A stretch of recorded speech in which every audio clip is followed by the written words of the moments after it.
Shri Janaki Jeevan Ramachandra निशाचरारे भरताग्रजेशा जिह्वे पिबस्वामृतमेतदेव Govind Damodar माधवेति. O Ramachandra, O life and soul of the beautiful daughter of Janaka Maharaja, enemy of the night-roving demons, O elder brother of Bharata, O my tongue, just drink this nectar, Govinda Damodara Madhava.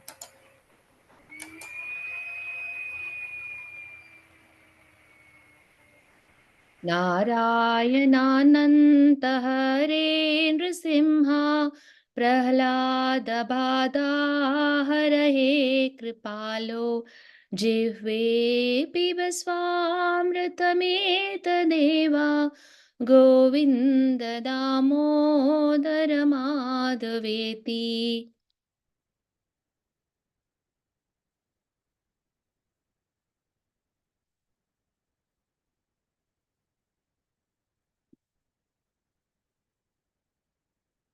You all can take turns. And whoever is joining for the first time now, for the first time meaning now, you can let them message them privately and tell them what we decided about naming convention, okay? Yeah, you all can take turns, double turns if you are already read. Don't wait, don't lose time by waiting for somebody else to pick up. Just grab the opportunity and start reading the translation. O Lord Narayana, Ananta Hari Deva, remover of the afflictions of Prahlada, O merciful Lord, Govinda Damodar Madhava, O my tongue, simply drink this nectar. Leela Manushya Trirama. Sorry. Leela Manushya Kritirama Rupa Pratapadasi Krita Sarva Bhupa Jihve Pibasvamritameta Deva Govinda Damodara Madhaveti. O Lord, who assumed the manlike form of Rama, who by dint of your prowess turned all other kings into your servants, O Govinda Damodara Madhava, O tongue, just drink this nectar.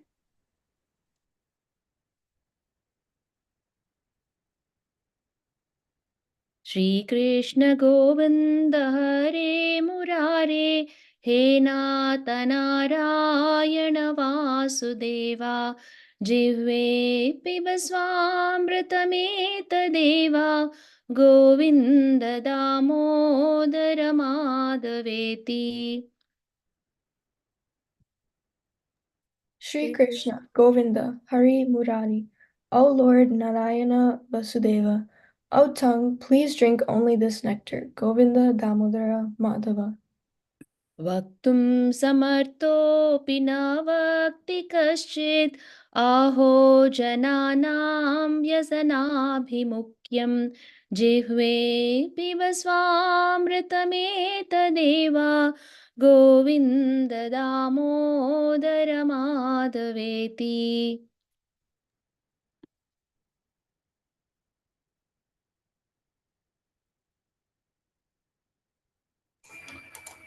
Even though anyone is able to chant, still no one does. Alas, how determined people are for their own undoing. O tongue, just drink the nectar of these names. Govinda Damodara Madhava.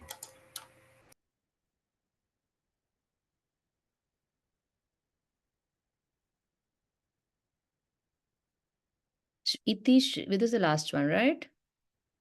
Did we do Huh? 70? Okay, so about 71 we have to do now. Vaktum samartopi na vakti kaschid aho jananam vyasanabhimukyam jihve pibasvamritameta govinda damodara madhaveti. Even though anyone is able to chant, still no one does. Alas, how determined people are for their own undoing. O tongue, just drink the nectar of these names, Govinda, Damodara, Madhava. इति श्री बिल्वमङ्गलाचार्य विरचितं Shri Govind Damodar stotram संपूर्णम. Thus, the Sri Govinda Damodara Stotram composed by Sri Bilvamangalacharya is completed. Hare Krishna, Krishna Krishna, Hare Hare, Hare Rama, Rama Rama, Hare Hare. So this whole complete bhajan was about glorifying the names of Lord Narayana, Govinda, Madhava, and what is Bilamangal Thakur doing through this bhajan? He's uh, he's exposing the sweetness of what?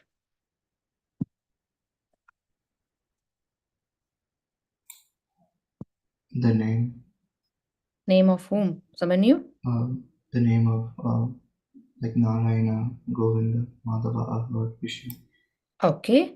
So he's telling us it's very sweet, it's very tasty, and it's being relished by many people, isn't it? That's what he's giving examples from Puranas. Why should we believe why should we believe Bilamangal Thakur? Just because he's saying it is sweet, should we just blindly believe?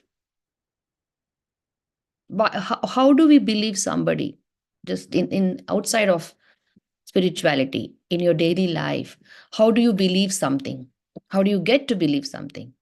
Whether it is studying chemistry. So, for example, in chemistry, it's said that you have protons, neutrons, electrons, there's a nucleus, and there are these electrons revolving around the nucleus.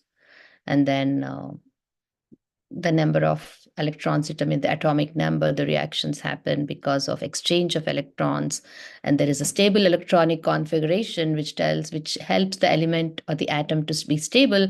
Whenever it doesn't have the specific number of electrons, either short or less, it tries to react and gain or lose to obtain the stability. Now this is all told. Okay, somebody is raising hand. Okay, Harik, sorry, Venya, go ahead.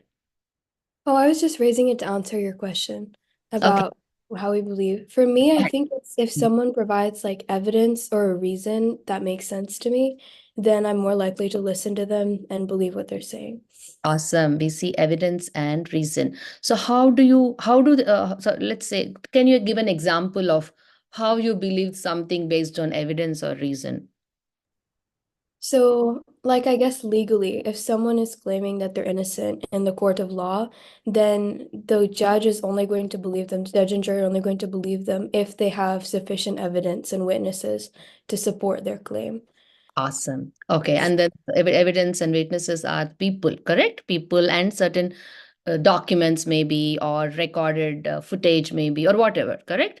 But it's again gathered by some person. It's not like it is being given by somebody who we can call as authority right away, correct? Of course, the judge is the authority, but that judge is also dependent upon whatever he's collecting facts from the right sources, correct?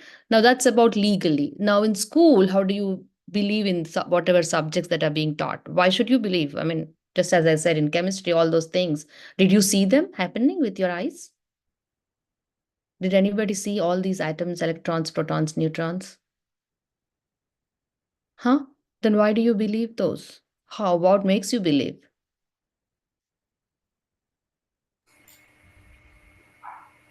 Because like I trust my teacher to give me the right information.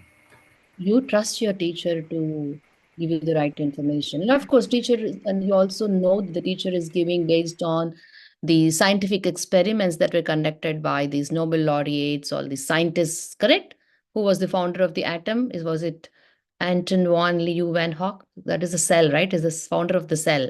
Atom was coined by whom? I don't remember. It has been long. Anybody knows? Who discovered electrons? No? Nobody knows? Chemistry people, nobody is here. Okay, who coined the word cell? Biology people? Anybody here? I think it was Robert Hooke. Robert Hooke, yes. Cell is Robert Hooke, right? Or okay. And then similarly, there are for electrons, neutrons, I mean, whatever. There are people who are performing experiments and they are revealing us that, okay, this is how it looks. And then we are trusting them. We are not really going and verifying under the microscope to see every detail of whatever we read. Yes or no? Electronic microscope, are you studying everything? No, I don't want to believe this unless I see this in electronic microscope, under the electronic microscope, correct? We are going by whatever Robert Hooke or whatever scientist, Albert Einstein or whatever they have told us, and those laws of reaction, laws of motion, laws of energy conservation, all those we are taking it as truth, and then we are memorizing and trying to apply those. Similarly, when it comes to understanding God, right? God also is something which we cannot really know God, see God, because we do not have the tools like how we have electronic microscope to look at the electrons or this atoms. And we do not have the intelligence also to be able to handle those tools.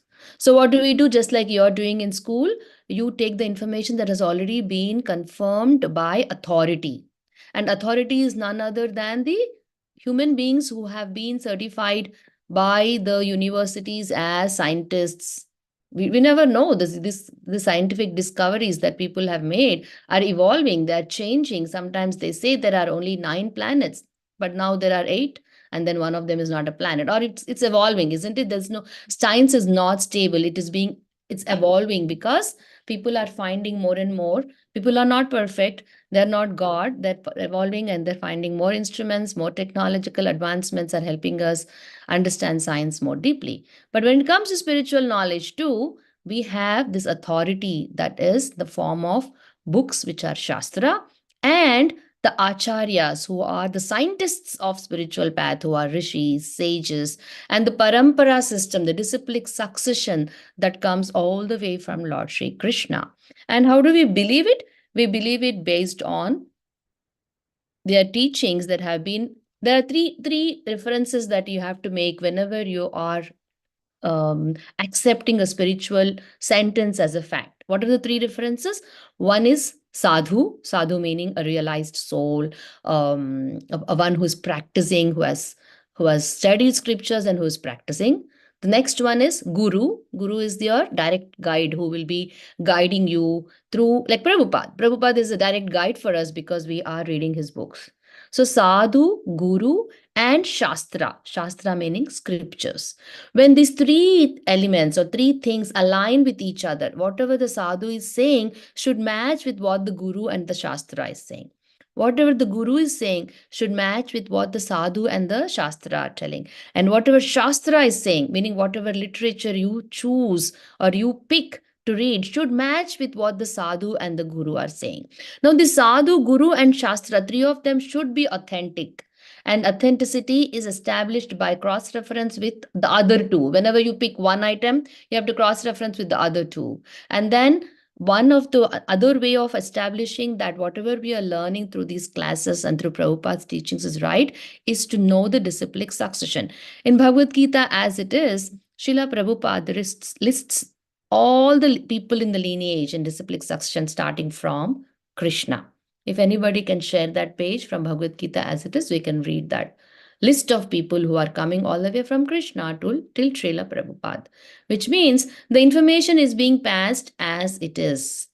However, it will be customized to the audience, but the main essence will not be diluted or will not be concocted or will not be, what you say, imagined and told. It is as it is, the information is passed, but to customize with the audience, there will be some different methodologies used to teach. For example, in olden days, there was no Zoom session, there was no video recordings, there was no audio recordings, right? They would receive it through direct association. The guru and Sishya would be directly sitting with each other, and the way they recorded is what? Through memory. It's called Shruti Dhara.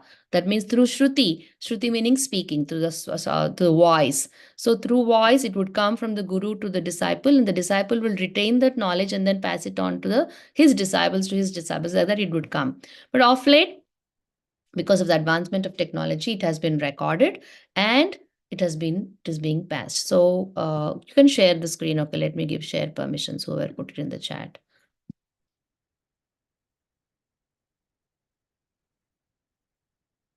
So that is how we trust what we are learning in Bhagavad Gita. One is these are Bhagavad Gita is spoken by Lord Shri Krishna. What is the proof to that? Acharyas have told us Vedavyasa has compiled. Who is Vedavyasa? Vedavyasa is the supreme writer. He's the supreme person who's non-different from Krishna. Again, he's a literary incarnation of Lord Shri Krishna. He compiled all the Vedas, he compiled the Puranas, and this particular Bhagavad Gita is part of a great epic called Mahabharat. In Mahabharat, again, there are different sections, and in the Bhishma Parva section is this compiled where Krishna speaking to Arjuna. This dialogue has been compiled. So this is the disciplic succession coming from Krishna to Brahma to Narada to Vyasa to Madhava to Padmanabha to Nrihari, Madhava, Akshobhya, Jayatirtha, Gnana Sindhu, Dayanidhi, Vidyanidhi, Rajendra, Jayadharma, Purushottama, Brahmanya Tirtha. Where are we? Rajendra. Can you go? Brahmanya Tirtha, 18. Vyasa Yes. Tirtha, Lakshmipati, Madhavendra Puri, Ishwara Puri, Lord Chaitanya, Rupa, Swarupa Sanatana, Raghunatha, Krishnaraja, Narottama, Vishwanatha, Jagannatha, Bhakti Vinoda, Gaura Kishora, and Bhakti Siddhanta Saraswati. And then finally comes our dear Srila Prabhupada. Last Wednesday, was it Wednesday? We had celebrated the 150th appearance of Srila Bhakti Siddhanta Saraswati Thakur Prabhupada, who is our spiritual, Prabhupada's spiritual guru. So that's how we trust these teachings in scriptures. There is, for us to really be able to experience whatever is being taught, we have to evolve and we have to become expert in the knowledge and the subject matter. Confirm you're speaking. It sounds like you might have switched to a different language. Please update. So it. Oh wow, this Zoom is asking me some question. I have to cancel because was reading all the names, right? And it's thinking it's not English. What are you reading? So it's asking me what languages are you speaking. So does that explain, or do you have any other questions or any more questions on why should we believe and what is the proof that whatever we are studying here is right? Please ask me openly so that we can try to get answers. And if we cannot, we can get back and then discuss the answers. Just like we believe in subjects that we learn at school, and school is an authorized school. Similarly, Bhagavad Gita is an authorized book. Authority is Srila Vyasadeva, who composed this and compiled all this information. And then not only that, acharyas in the disciplic succession have practiced, have experienced, and they have told, just like how Bilu Mangal Thakur in Govinda Damodareti Bhajan is glorifying the sweetness of the names of Lord by referring to so many examples of Draupadi, how when she was disrobed in the palace, I mean, not in the palace, what is that, in the in palace only, right? How she was completely surrendered to Krishna. How when Durvasa Muni had come with all his big group of students and told Draupadi that we'll go and have a bathe in the river, and by the time we come back, we need food to, I mean, prasadam to honor. And then Draupadi, by then, she had actually finished cooking. Her meal time was completely done. Her kitchen was closed, and she didn't have anything ready to offer to the big group of devotees that had come. So she was so worried because Durvasa Muni is considered to be a very he's short-tempered. So what if he comes back and he sees the food is not ready, prasadam is not ready, then he's going to curse like how he does to Ambarish Maharaj. You all remember Ambarish pastime, correct? That it was performed on the stage in last March, exactly 1 year ago. How Durvasa Muni was upset with Ambarish Maharaj that he took some water to break his fast, Ekadashi fast, and he comes and says, "How dare you do that without waiting for me?" And then he releases this demon, fiery demon, and then that fiery demon actually chases Vishnu. Then Vishnu releases his Vishnu chakra, and it is that right? What happens? It chases Durvasa Muni everywhere. And then finally, Durvasa Muni had to take shelter of who? Do you all remember? Ambrish Maharaj. take the shelter of Ambarish Maharaj. So Draupadi was concerned. Then she placed praise to Krishna, and then Krishna protects her at that time too. There are several instances, and then he talks about how gopis are constantly chanting the names. So he's not just randomly saying, "Oh, the names of Krishna, Madhava are very sweet." He's giving so many examples of how these names are not only sweet, but they're also protective. They're also enlightening. They're also helping us to be composed, to be stable, blissful, to be equanimous, to be tolerant, all the qualities that we are learning in chapter 5. The names of the Lord will help us to be what? Embellished with all those qualities. Okay? Any questions? Akhil, do you have any questions? You're clear now why we have to believe in whatever Bhagavad Gita is saying, or you have further questions? Can you explain what we spoke just now? You said Bhagavad Gita is true because of the disciplic succession and like the cross references. Mm-hmm. And then what is the analogy that we gave, just like what we believe in, that we should believe even in Bhagavad Gita and scriptures that are given by Like Acharya in disciplic when you succession. Again, when you can't go and pick a book which is in the bookstore. It's saying it's the original scripture, but you should also consult with the guide before even you start reading that book. You should ask, hey, is this correct? Whoever is guiding you, on your parents or your spiritual teachers, you have to guide. This is the book I look. It looks very appealing, and I think it gives me knowledge. Can I read this? Then that is, you have to consult and confirm before starting to read any other websites or any books or any journals or any magazines. It's your responsibility to check if those are authentic sources or not, because I can compile some information and put on the website, isn't it? It's not very hard to do that and say, oh, this is the best knowledge, this is the ultimate knowledge, this is the absolute knowledge. But I might not even know what absolute knowledge is, right? But you have to ask the question, the person, oh, you're saying this is absolute knowledge. From where did you get this information? Then if I say, oh, I just thought of it and I wrote it, then it is bogus. Because except Krishna, knowledge originating from Krishna, any other knowledge cannot be absolute. So then if I say, oh, I got this knowledge from my master or my guide, then you check, oh, who is your guide? Then the guide should be as again connected with somebody about them who's also in that way connecting all the way to Krishna. Then only it becomes authentic. Otherwise, it's not. If at any point it is not connecting with Krishna, then no, it's not authentic. They're making up concocted information, some cooked up information based on their best intelligence, maybe, but intelligence is absolute and the best only when it comes from Krishna. Okay, go ahead, Akhil. You were saying something. I wasn't saying anything. No, you had to continue. Oh, yeah. Example. You like made an analogy between Yeah. What analogy did we take from our daily life to say that, yes, we believe in what we are doing because it is coming from authority, right? What is that you do on a daily basis, which you don't really see, but you believe? you like take knowledge from teachers. What is it? You take knowledge from like school. From school. So do we question them? Oh, my teacher is saying there are so many electrons in atomic number. This one is so many electrons, but why should I believe? Do you say that? Why not? Because like we trust them. All right. So that's how we should trust Bhagavad Gita, because it's coming all the way from Krishna and now being explained by all our guru. Disciplic succession. Is it disciplic succession? Yeah, disciplic succession. All right. Now we'll move on to the prayer.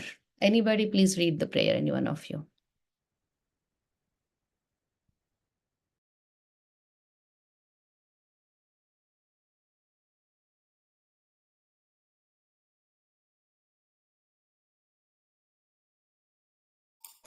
कृष्णाय वासुदेवाय देवकीनन्दनाय च नन्दगोपकुमाराय गोविन्दाय नमो नमः। नमो पङ्कजनाभाय नमो पङ्कजमालिने नमो पङ्कजनेत्राय नमस्ते पङ्कजाङ्घ्रये। ॐ अज्ञानतिमिरान्धस्य ज्ञानाञ्जनशलाकया चक्षुरुन्मिलितं येन तस्मै श्रीगुरुवे नमः। श्रीकृष्ण श्रीचैतन्यमनोभीष्टं स्थापितं येन भूतले स्वयं रूपः गदा मह्यं ददाति स्वापदान्तिकं। वन्देऽहं श्रीगुरो श्रीयुतापदकमलं श्रीगुरून् वैष्णवांश्च श्रीरूपं सागरजातं सहगणरघुनाथान्वितं तं सजीवं सद्वैतं सावधूतं परिजनसहितं सहगणलय सगणरघुनाथान्वितं तं सजीवं सद्वैतं सावधूतं परिजनसहितं कृष्णचैतन्यदेवं श्रीराधाकृष्णपादान् सहगणललिता श्रीविशाखान्वितांश्च। हे कृष्ण करुणा सिन्धो दीनबन्धो जगत्पते गोपेश गोपिकान्त राधाकान्त नमोऽस्तु ते। तप्तकाञ्चन गौराङ्गी राधे वृन्दावनेश्वरी वृषभानुसुते देवी प्रणमामि हरिप्रिये। वाञ्छाकल्पतरुभ्यश्च कृपासिन्धुभ्य एव च पतितानां पावनेभ्यो वैष्णवेभ्यो नमो नमः। श्रीकृष्ण चैतन्य प्रभु नित्यानन्द श्री अद्वैत गदाधर श्रीवासादि गौरभक्तवृन्द। हरे कृष्णा कृष्णा कृष्णा हरे हरे, हरे राम राम राम हरे हरे। हरे कृष्णा कृष्णा कृष्णा हरे हरे, हरे राम राम राम हरे हरे। हरे कृष्णा कृष्णा कृष्णा हरे हरे, हरे Ram Ram Ram Hare Hare. Thank you, Samanyu. Let's do the Sikshashtakam. Please open your Sikshashtakam in your screens and read along. All you. चेतोदर्पणमर्चनं भवमहादावाग्निर्वापनं श्रेयः कैरवचन्द्रिका वितरणं विद्यावधूजीवनम् आनन्दाम्बुधिवर्धनं प्रतिपदं पूर्णामृतास्वादनं सर्वात्मा स्नपनं परं विजयते श्रीकृष्णसङ्कीर्तनं नाम्नामकारि बहुधा निज सर्वशक्तिस्तत्रार्पिता नियमिता स्मरणेन कालः एतादृशी तव कृपा भगवन् ममापि दुर्दैवमीदृशम् इहाजनीनानुरागः त्रिनादपि शुनीचेन तरोरपि सहिष्णुना मानेन मानदेन कीर्तनीया सदा हरिः। न धनं न जनं न सुन्दरीं कवितां वा जगदीश कामये मम जन्मनि जन्मनीश्वरे भवतात् भक्तिरहैतुकी त्वयि अयि नन्दतनुजा किङ्करं पतितां मां विषमे भवाम्बुध कृपया तव पादपङ्कजस्थितधूलिसदृशं विचिन्तया नयनं गलदश्रुधारया वदनं गद्गदरुद्धया गिरा पुलकैर्निचितं वपु कदा तव नाम ग्रहणे भविष्यति युगायितं निमिषेण चक्षुषा प्रावृषायितं शून्यायितं जगत्सर्वं गोविन्दविरहेण मे आश्लिष्य वा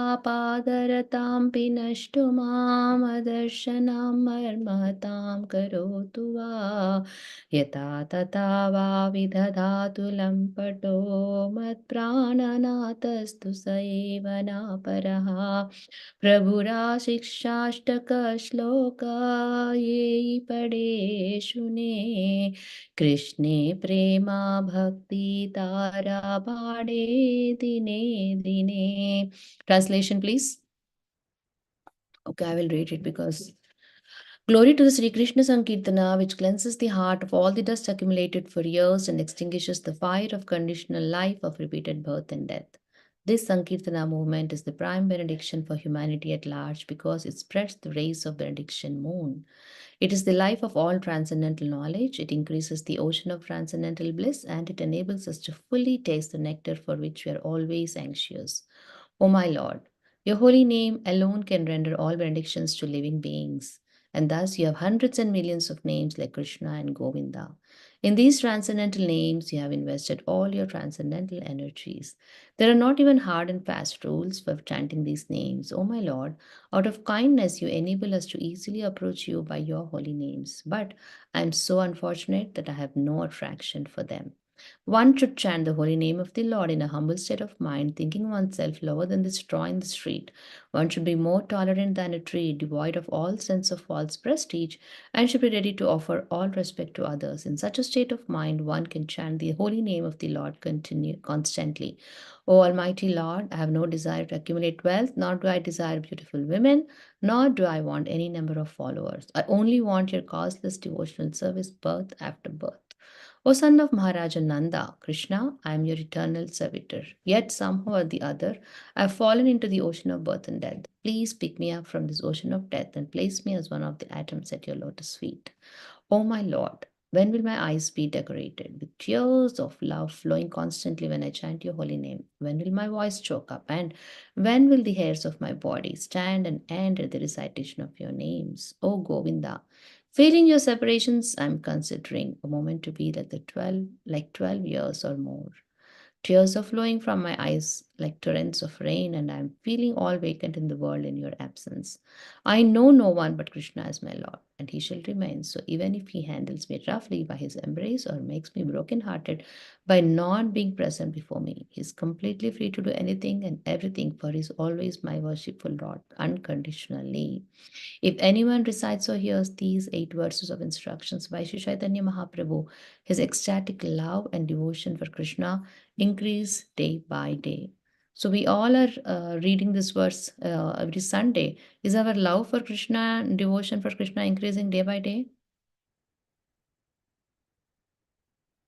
Because it's saying here, if anybody recites or hears these 8 verses of instructions by Sri Chaitanya Mahaprabhu, is it increasing Krish for us?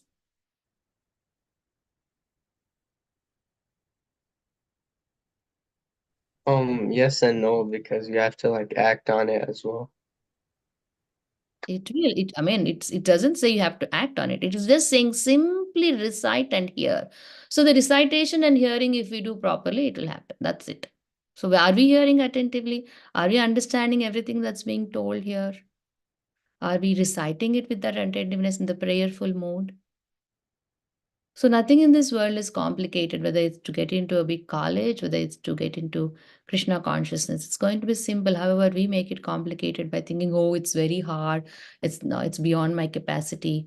I cannot probably do it. But it's as simple as hearing in a prayerful mode, trying to understand what the message is, and reciting in a prayerful mode. How many of us are doing in that mode? We're just coming and doing like a check mark in this class. Okay, we did prayer, we did bhajan, we did verse. Okay, done. I wrote the summary and that's done. Next week again, we'll see. Until then, a goodbye to this entire philosophy or discussion that we're having in this class. Isn't it so? But this is a treasure. Where it is saying, Bilomangal Thakur also emphasized, and Lord Chaitanya, who is not different from Krishna, is also saying that these holy names are the only protector for us. And if we take this to heart and start applying it, for that, first we have to recite in a prayerful mode and hear attentively. If somebody else is reading, I'm not attentive.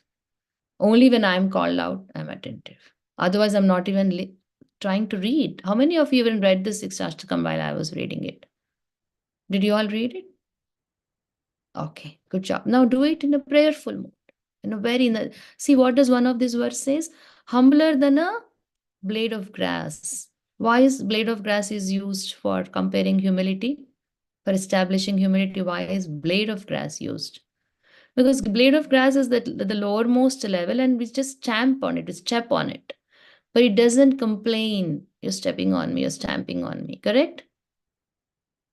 And more tolerant than a tree, because tree is used for so many purposes by human beings. Its branches are used, its wood is used, the fruit is used, every part of the tree is used. Sometimes we cut the tree if it's on the way, or if we prune it according to what we want it to be. We do so many things with the trees, but still they don't complain. They just give the results that they have to, they are dutifully do that. So it should be more tolerant. And again, there is this exercise of humility and tolerance should be done intelligently. It doesn't mean everywhere I'm going to be humble, even if somebody is beating me up for wrong reasons, if somebody is abusing me for wrong reasons, I'm going to be tolerant and humble. Is that what we are trying to learn here? No. We have to be tolerant and humble when it comes to spirituality, when it comes to understanding spirituality. But in material dealings, we have to be with good self esteem. We should protect our self esteem. And if anybody is crossing the limits and disturbing our self esteem to the extent that I will be not functional normally in terms of doing my extracurriculars, in terms of my academics, and in terms of my spirituality, then that is the point where you have to not bear with that uh, limits of your humility and tolerance. Just like Hanuman was a great devotee of the Lord. But when he went to Lanka to check on where Mother Sita was, remember that pastime? So Hanuman is not an arrogant and non-humble devotee. He was very devoted to Lord Ramachandra. But when it came to Ravana's disturbing him by, what did he do? He tied him up and put fire on his tail, isn't it? So at that point, it was beyond his tolerance. And he was coming on the way of his devotion to Lord Ramachandra. He had come only to check on where Mother Sita is, find her, and then go back to Lord Rama and give the information. But Ravana was coming on the way to his service. And he was not righteous. He was doing things which are not supposed to be done. So there we have to stand up. And that's what Hanuman did. He set the Lanka on fire, isn't it? So there are places where you have to exercise humility with caution. Yes, when there are elders, when there are people who are wise, when there are people who are elderly by age, who are actually who are our serious people who really are interested in our well-being, right? Who really love us. All these are the people and situations where you have to exercise humility and tolerance. No doubt about it. People who love you, people who work for you, people who are always thinking about your welfare, people who are giving you, your teachers, your parents, your elders around you, your siblings, all these people, you have to be tolerant and humble. But if it comes to people outside, yes, we have to be friendly, as we learned last week, right? Friendly, we should be with everyone. But if people are crossing their limit and when you feel like they are disturbing your equanimous position, that's when you have to either voice up, or if you are not in an authority, take the help of an authority like your parents or your teachers. Don't make your own choices of rebelling or being what you call intolerant. Got it? So we should read these verses when we are reading with the mood of humility. And when it comes to spirituality, humility is very important because this is knowledge which we cannot really understand easily. And if we are not humble and if we are not patient, then we will lose our opportunity to understand. We have to first of all have faith in Bhagavad Gita that Krishna spoke it, and faith in Srila Prabhupada's writings that he is the Acharya who has taught us by his own putting it into practice. And he has spent several hours, several days, several years to give this knowledge to us. Therefore, we have to have that fundamental faith that whatever Krishna and Prabhupada are saying are absolute. And with that faith, when we take the strength of that faith and start listening humbly, then everything will become self revealing. Yes, it is abstract for us now, but for us to be able to understand, I can't see some people. I told Hare Krishna to everyone, but I can't see some people. Please turn on your cameras or show yourself. I can't see. I was able to see Shri, Akhil, and no, Shri, I can see him now. I was able to see, okay, Arshay, I can see Christian. Akhil, I'm missing, and one more person to the end. Who was that? Yeah, please turn on your cameras. That's how we should read this, because when it says that if anyone recites or hears these 8 verses of instructions, they will develop ecstatic love and devotion. That is not something they're just making up at writing. That is a fact. But it becomes a fact when we do that recitation and hearing attentively and in a prayerful mode. Got it? Okay. Now let's go to this week's verse. We have only like half hour time. Let's go to this week's verse, and which is Bhagavad Gita chapter 5 and verse 22, is it? Or 23? Yeah, it is 23. Okay. Repeat after me, somebody lead. Shaknoti haiva yashodhum iha sodhum. शक्नोति have यः शोधं Yaha sodhum. यः सोढुम् Sodhum. Yeah. Praksharira vimokshanat. प्राक्शरीरविमोक्षणात् Kama krododbhavam vegam. कामक्रोधोद्भवं वेगं Sayukta sasuki naraha. संयुक्तः स सुखी नरः शक्नोति have यः सोढुम् शक्नोति have यः सोढुम् प्राक्शरीरविमोक्षणात् प्राक्शरीरविमोक्षणात् कामक्रोधोद्भवं वेगं कामक्रोधोद्भवं वेगं संयुक्तः स सुखी नरः संयुक्तः स सुखी नरः शक्नोति हैव यः सोढुम् शक्नोति हैव यः सोढुम् प्राक्शरीरविमोक्षणात् प्राक्शरीरविमोक्षणात् कामक्रोधाद्भवं वेगं कामक्रोधोद्भवं वेगं संयुक्तः स सुखी नरः संयुक्तः स सुखी नरः शक्नोति हैव यः सोढुम् शक्नोति हैव यः सोढुम् प्राक्शरीरविमोक्षणात् प्राक्शरीरविमोक्षणात् कामक्रोधोद्भवं वेगं क्रोधोद्भवं वेगं संयुक्तः स सुखी नरः संयुक्तः स सुखी नरः शक्नोति हैव यः सोढुम् शक्नोति हैव यः सोढुम् प्राक्शरीरविमोक्षणात् प्राक्शरीरविमोक्षणात् कामक्रोधोद्भवं वेगं कामक्रोधोद्भवं वेगं संयुक्तः स सुखी नरः संयुक्तः स सुखी नरः शक्नोति हैव यः सोढुम् शक्नोति एव यशोदं प्राक्शरीरविमोक्षणात् प्राक्शरीरविमोक्षणात् कामक्रोधोद्भवं वेगं कामक्रोधोद्भवं वेगं संयुक्तः स सुखी नरः संयुक्तः स सुखी नरः शक्नोति हैव यशोधं शक्नोति एव यशोदं प्राक्शरीरविमोक्षणात् प्राक्शरीरविमोक्षणात् कामक्रोधोद्भवं वेगं कामक्रोधभवं वेगं संयुक्तः स सुखी नरः संयुक्तः स सुखी नरः शक्नोत्येव यशोदम्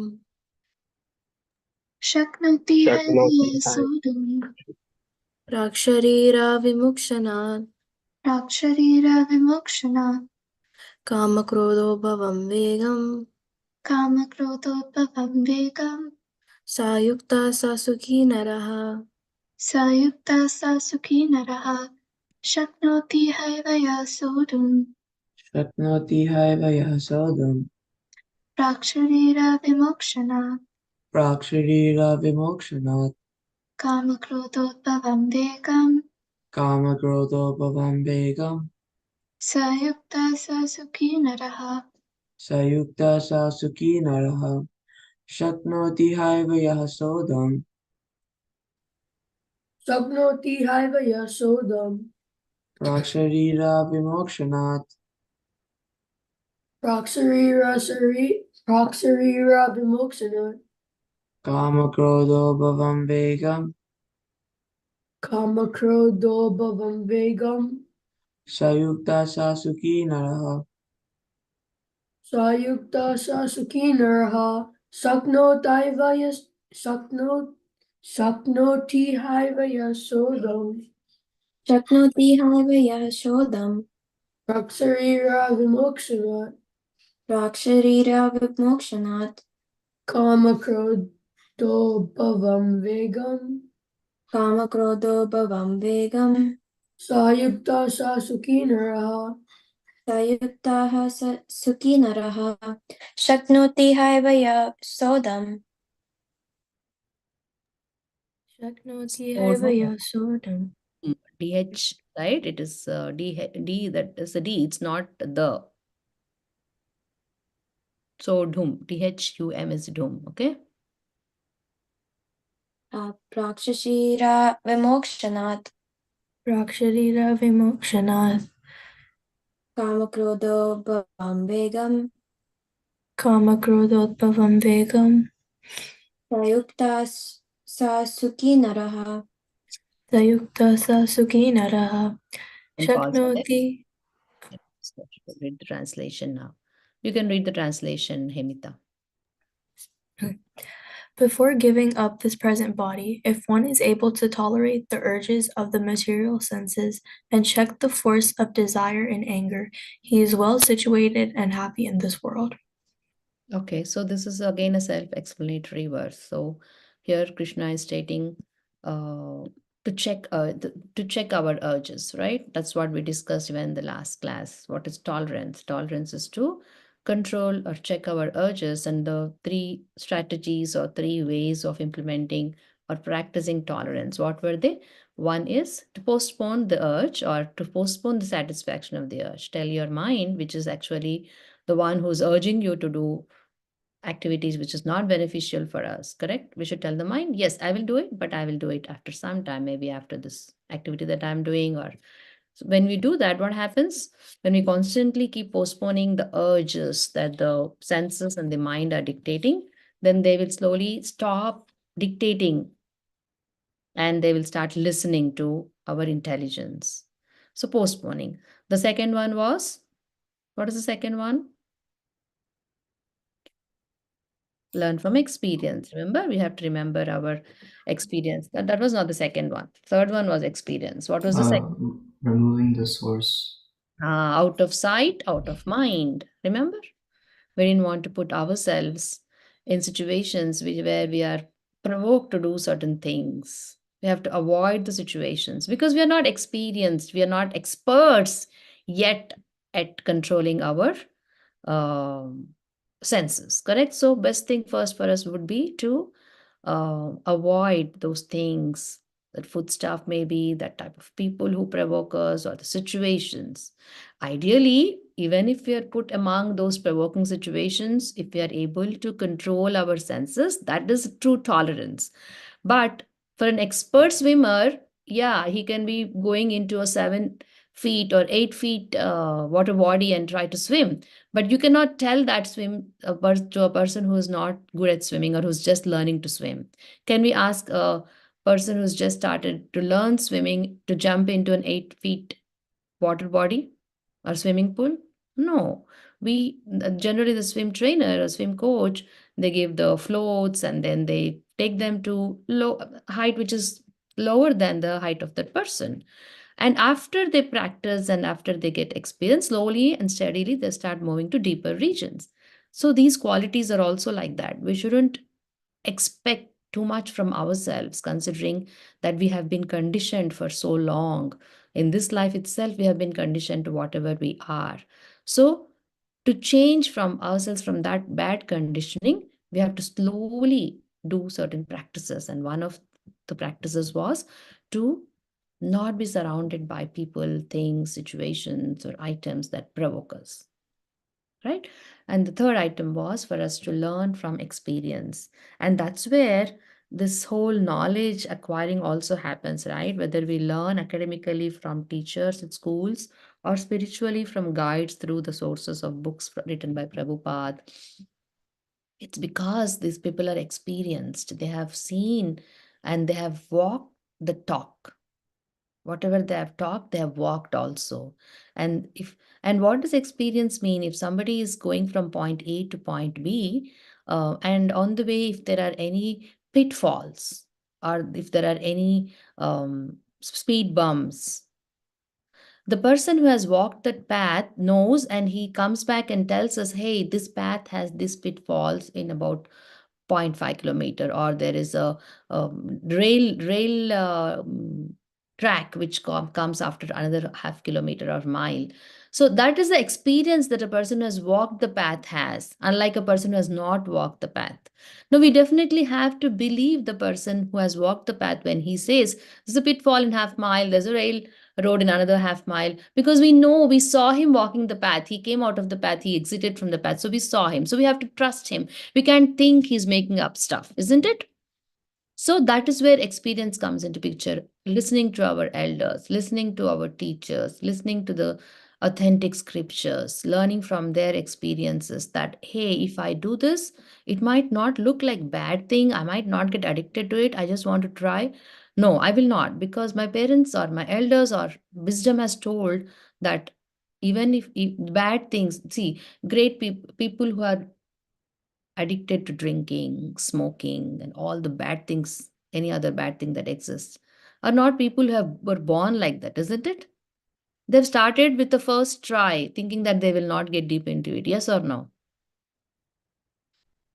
So it was a simple first try that has led to where they are today.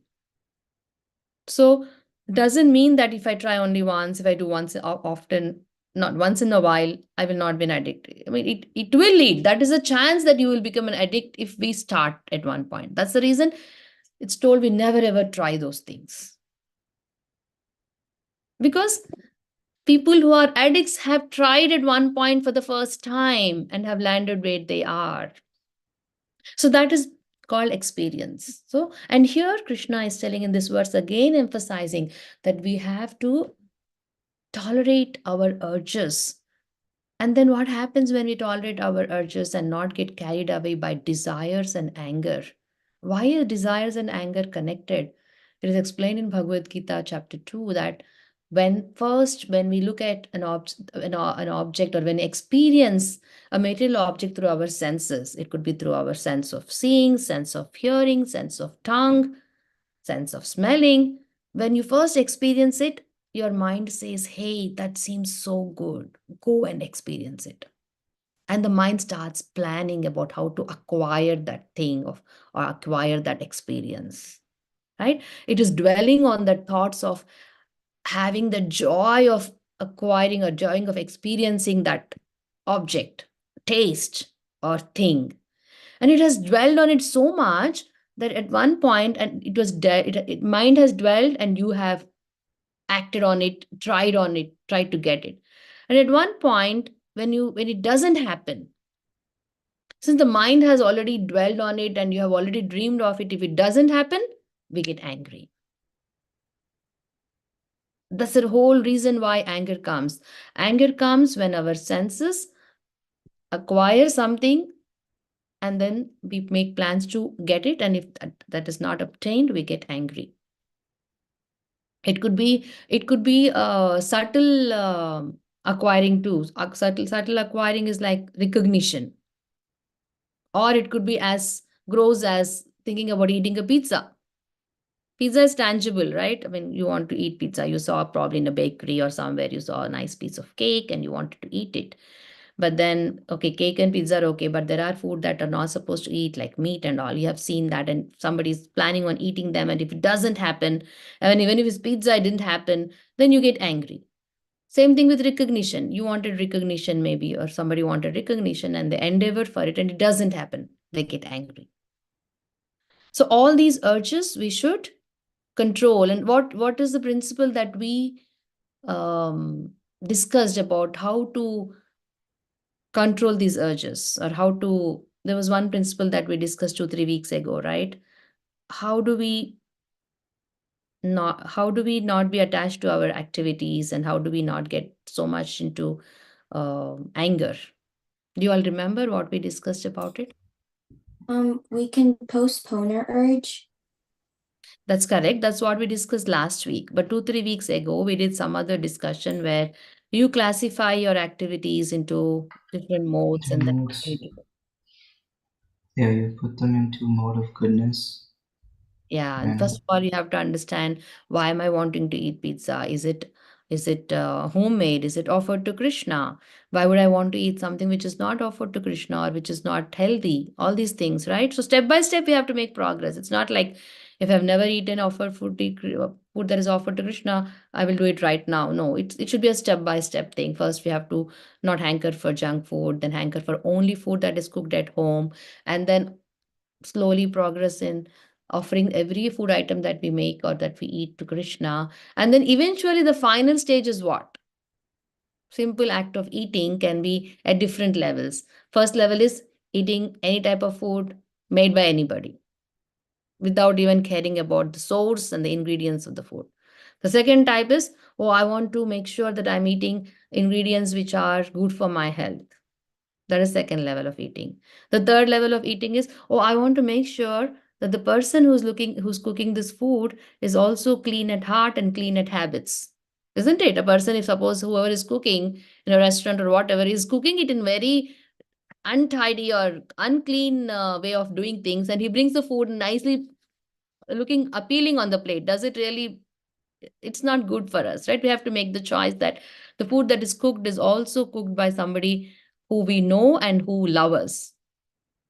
And then the next level is, okay, food that is being cooked by, it has best ingredients, it is cooked clean, it is cooked by somebody whom I love, but is it offered to Krishna? Because Krishna says in third chapter that anything that we eat without offering to him is equal to eating sins, right? That is the stage where we think it's the mode of pure goodness. No, mode of pure goodness is higher than that. Can you all tell me what it is?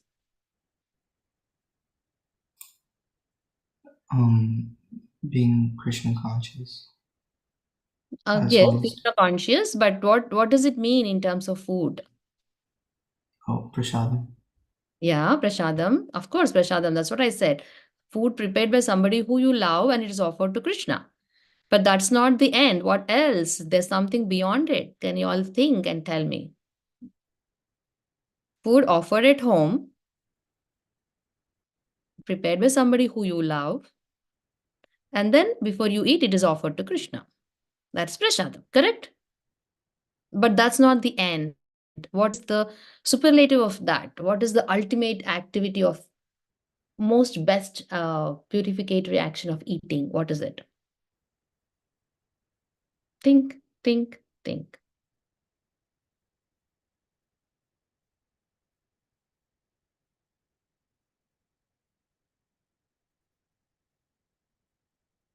The food that we are eating is made, yes, let's say a mom or dad, with utmost love, with all the ingredients and the items and the varieties that you like. It's offered to Krishna and eaten. Correct? Now I'm telling you that you like. What is the next step?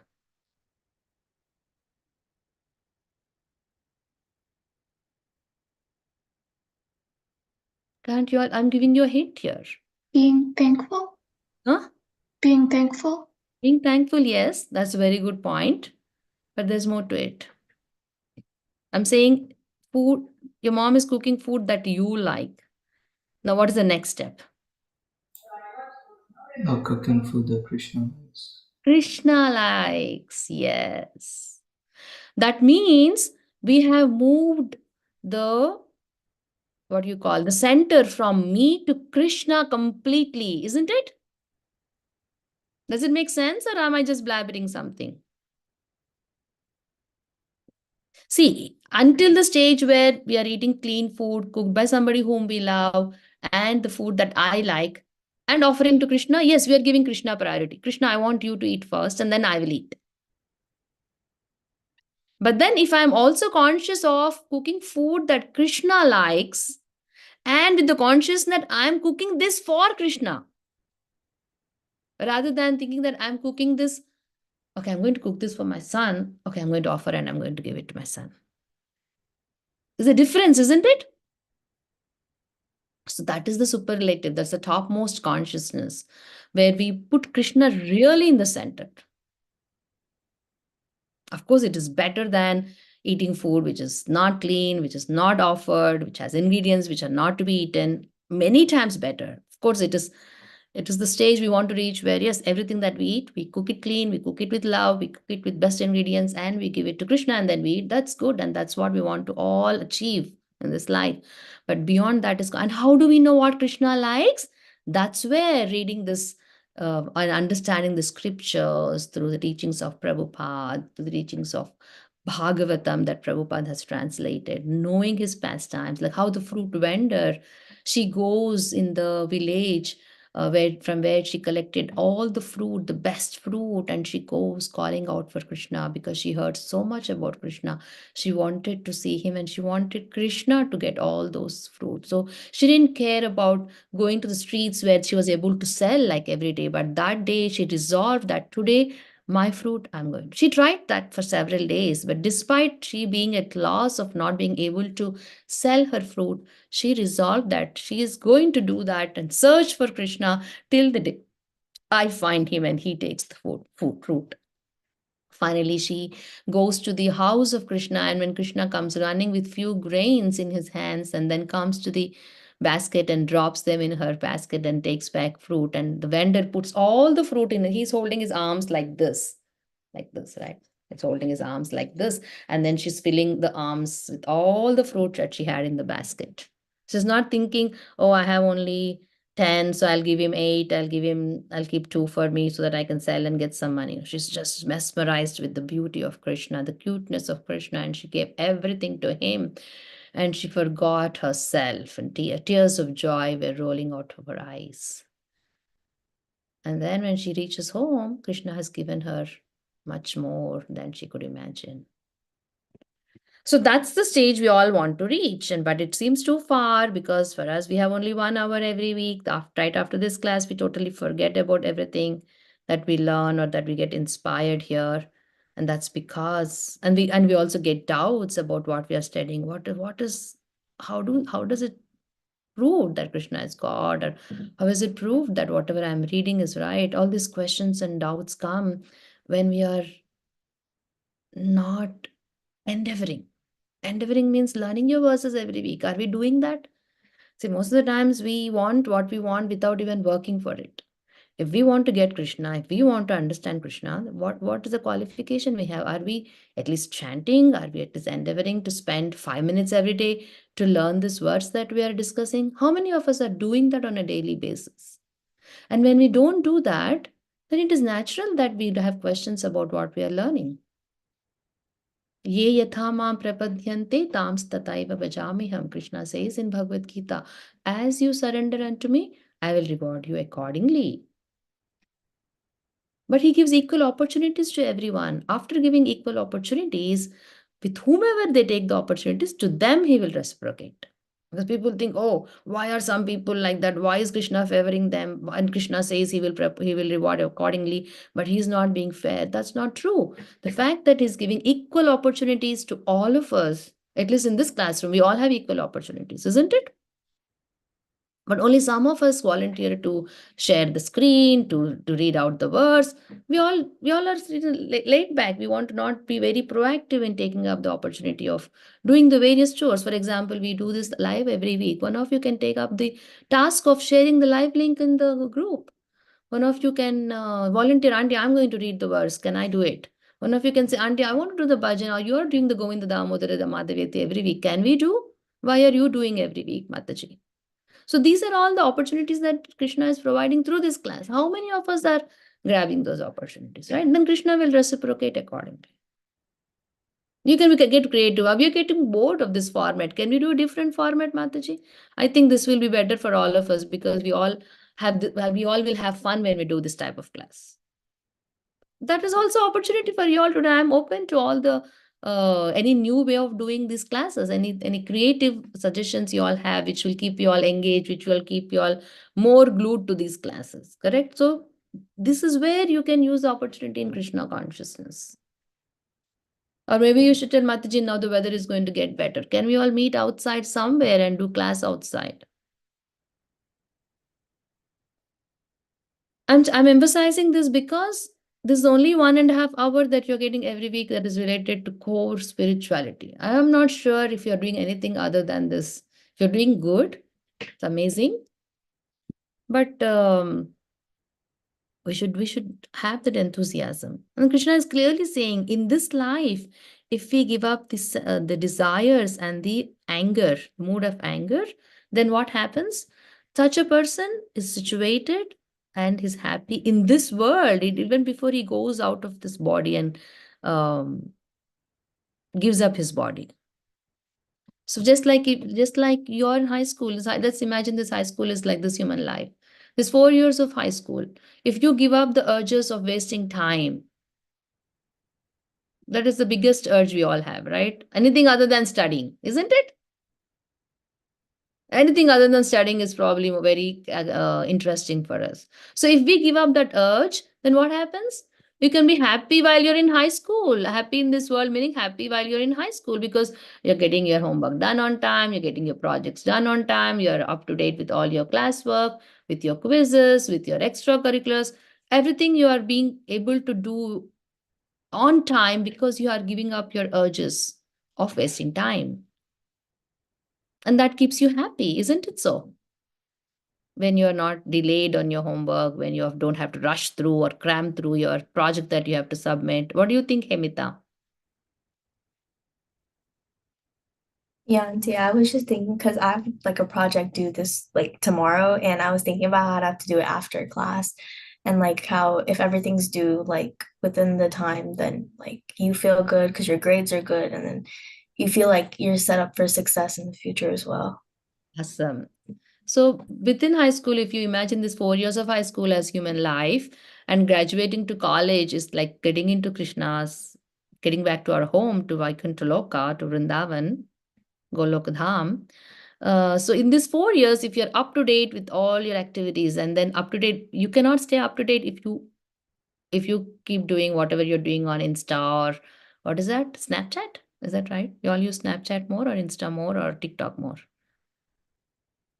What is the major social media tool for you all, for this group?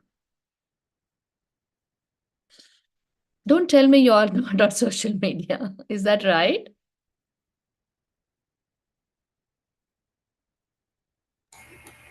I think like different people use different Different social people. media platforms.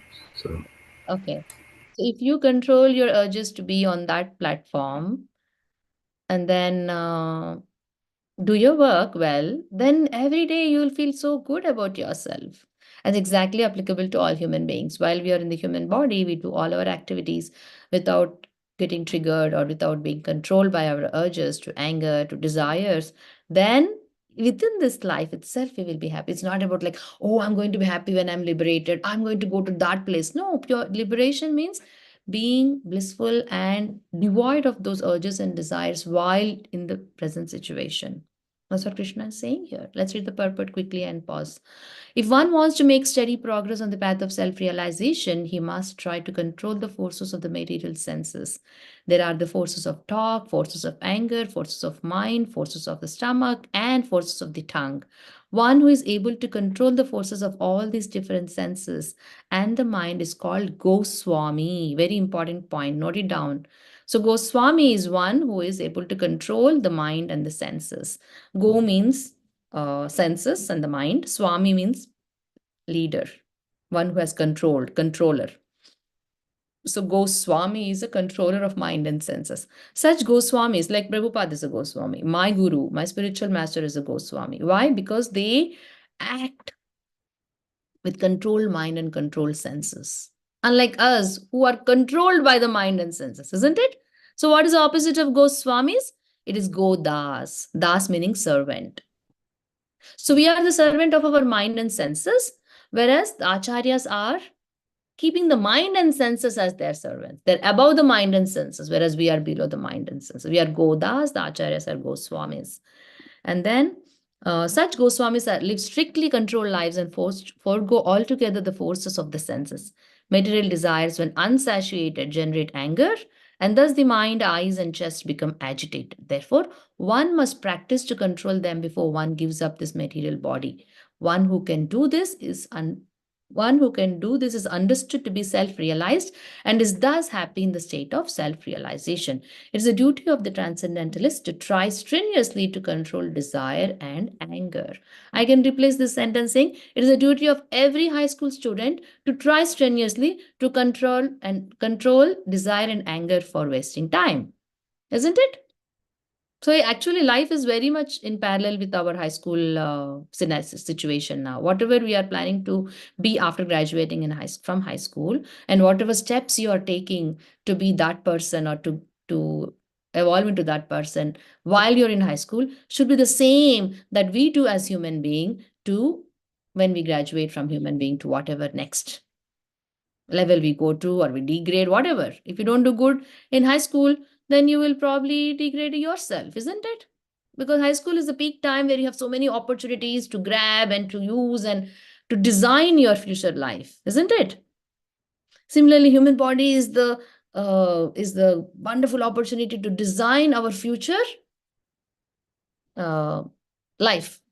For you, it's future years, but for us, it's future life after this body, isn't it? So you should always draw parallels. So whenever you're doing a high school activity, then think, I'm doing this for getting academic achievement after high school, but now I should also do something for spiritual achievement after this human life.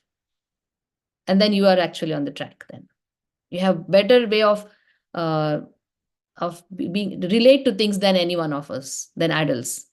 Your group of kids can relate to spirituality better than adults. Got it? All right, then I'll stop here. You all can take the next 10 minutes. You can log off and write the summary and send it in the group actually. Don't send it to me. I want your parents also to see what you're writing. So send it in the group, all of you. All right. Thank you all for your time, and we'll see you all next Sunday again. Same place, same time. Until then, Hare Krishna, Hare Krishna, Krishna Krishna, Hare Hare, Hare Rama, Hare Rama, Rama Rama, Hare Hare. Hare Krishna, Hare Krishna, Krishna Krishna, Hare Hare, Hare Rama, Hare Rama, Rama Rama, Hare Hare. Hare Krishna, Hare Krishna, Krishna Krishna, Hare Hare, Hare Rama, Hare Rama, Rama Rama, Hare Hare. Bye everyone. Hare Krishna. Krishna. Hare Krishna.